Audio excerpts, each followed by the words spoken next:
जय श्री राम। ये भी एक सुंदर कविता है। सीता नहीं मैं, आभा बोधिसत्व। तुम्हारे साथ वन वन भटकूंगी, कंदमूल खाऊंगी, सहूंगी वर्षा आतप सुख दुख तुम्हारी कहाऊंगी। पर सीता नहीं मैं, अब धरती में नहीं समाऊंगी। तुम्हारे सब दुख बांटूंगी, अपना बटाऊंगी। चलूंगी तेरे साथ साथ, पर तेरे पद चिन्हों से राह नहीं बनाऊंगी। भटकूंगी तो क्या हुआ, अपनी राह खुद पाऊंगी। मैं सीता नहीं हूँ, मैं धरती में नहीं समाऊंगी। हाँ, सीता नहीं मैं धरती में नहीं समाऊंगी। तुम्हारे हर ना को ना नहीं कहूँगी, ना तुम्हारी हर हाँ में हाँ मिलाऊंगी। मैं सीता नहीं हूँ, मैं धरती में नहीं समाऊंगी। मैं जन्मी नहीं भूमि से, जन्मी हूँ मैं भी तुम्हारी ही तरह माँ की कोख से। मेरे जनक को मैं यूं ही नहीं मिला गई थी, यूं ही नहीं मिल गई थी किसी खेत या वन में, किसी मंजूषा या घड़े में। बंद थी मैं भी 9 महीने, माँ ने मुझे जना घर के भीतर। नहीं गूंजी थाली बजने की आवाज, न सोहर, तो क्या हुआ, मेरी किलकारियाँ गूंजती रहीं इन सब से ऊपर। मैं कहीं से ऐसे ही नहीं आ गई धरा पर, नहीं मैं बनाई गई काट कर पत्थर। मैं अपने पिता की दुलारी, मैं माँ की धिया।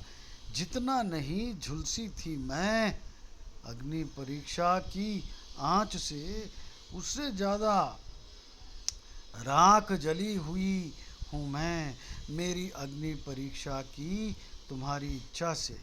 मुझे सती सिद्ध करने की तुम्हारी सदिच्छा। मैं पूछती हूँ तुमसे आज, नाक क्यों काटी शूर्पणखा की। वह चाहती ही तो थी तुम्हारा प्यार, उसे क्यों भेजा लक्ष्मण के पास, उसका उपहास किया क्यों। वह भी तो थी एक स्त्री, वह राक्षसी थी तो क्या उसकी कोई मर्यादा न थी। क्या उसका मान रखने की तुम्हारी कोई मर्यादा न थी। तुम तो पुरुषोत्तम थे, नाक काट ली उसकी। तुम रावण से कहाँ कम हो। तुमने किया एक का अपमान तो रावण ने किया मेरा। उसने हरण किया बल से मेरा।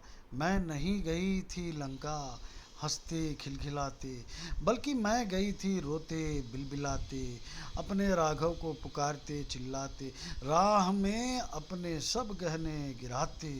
फिर मुझसे सवाल क्यों, तुम कर न सके मेरी रक्षा तो मेरी परीक्षा क्यों।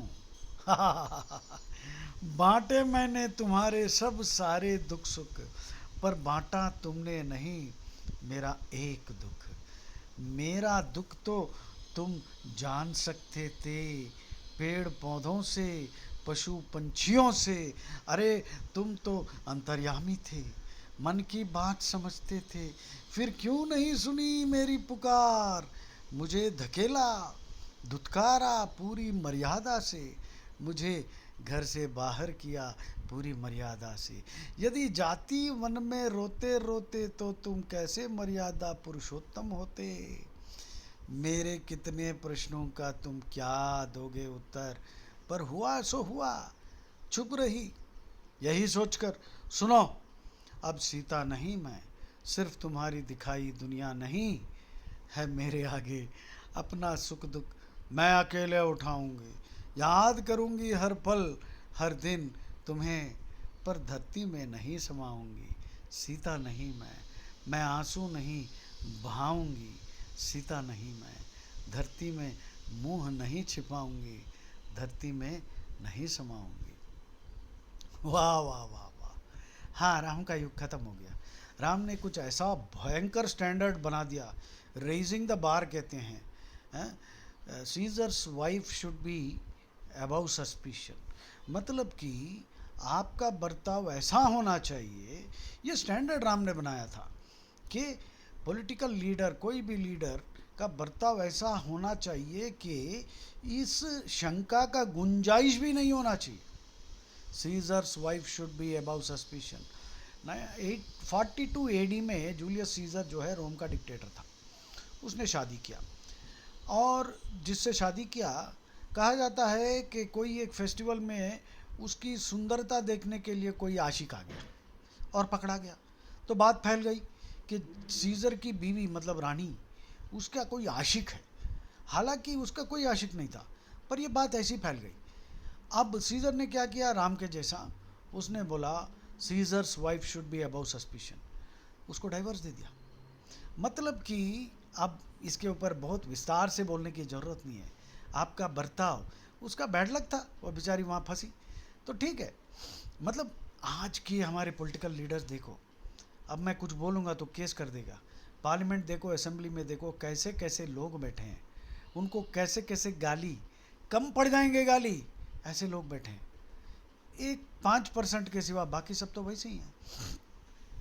भाई राम और सीता अलग नहीं है, हैं? राम ये भी कहते हैं जैसे मतलब सन एंड सनलाइट, सो सीता अलग नहीं है, सीता राम की शक्ति है। हाँ, हमारे मृत्युलोक में जब आए ऐसे आदमी और औरत की जैसा आए, ठीक है जी, स्त्री के जैसा। तो राम ने उनको इसलिए भेजा क्योंकि हमको और एक लेसन सिखाने के लिए कि the public will pay with ingratitude. अब जितना भी, अरे सीता का अग्नि परीक्षा एक बार ही हो गया, हाँ, फिर भी साला, मतलब कि है, कोई झूठ बोल देगा तो जल्दी मान लेंगे, पर आपके आंखों के सामने हुआ एक सच, ऑलरेडी अग्नि परीक्षा हो गया, फिर भी परीक्षा करना है। तो पब्लिक के ऊपर भरोसा मत करो। वॉक्स पॉपुली वॉक्स डे, मतलब कि the voice of the people is the voice of God, किसी ने कहा था, लैटिन कोट। मैं कहता हूँ वॉक्स पॉपुली वॉक्स बुलशिट, मतलब कि masses are asses, don't go by public opinion. अभी ये घोर कलयुग है, अभी तो ये सब चलेगा नहीं। ये कविता भी सुंदर है, अब की सीता नहीं। अच्छा, अद्भुत रामायण नाम का एक वाल्मीकि का रचना है अद्भुत रामायण, जिसमें राम जी सहस्र रावण से युद्ध करते हैं, जो पुष्कर में रहता था, और ये दशानन का बड़ा भाई था, और राम जी हार जाते हैं, बेहोश हो जाते हैं। तो वाल्मीकि ने ये अद्भुत रामायण पढ़ी। आप तो सीता जी है जो हैं, महाकाली का रूप लेकर उसके सर काटकर उसका खून पी जाती है जी। आज की कलयुग में हर स्त्री को महाकाली बनना जरूरी है। एक श्लोक है, एक श्लोक ऐसा आता है, कृते च रेणुका शक्ति, कृते च रेणुका शक्ति, त्रेतायाम जानकी तथा, द्वापरे द्वापरे द्रौपदी शक्ति, कलौ शक्तिर गृहे गृहे, कलौ शक्तिर गृहे गृहे। हर घर में हर स्त्री महाकाली बन जाना चाहिए, हैं? तभी जाके हिंदू समाज बचेगा, नहीं तो बस ये लव जिहाद, अभी आवाकाई जिहाद, पिकल जिहाद, लैंड जिहाद, सब जिहाद चल रहा भाई, और तुम लोग अहिंसा की पाठ पढ़ा रहे हो। राम ने भी अहिंसा नहीं निभाया, हैं? कृष्ण ने भी अहिंसा नहीं निभाया।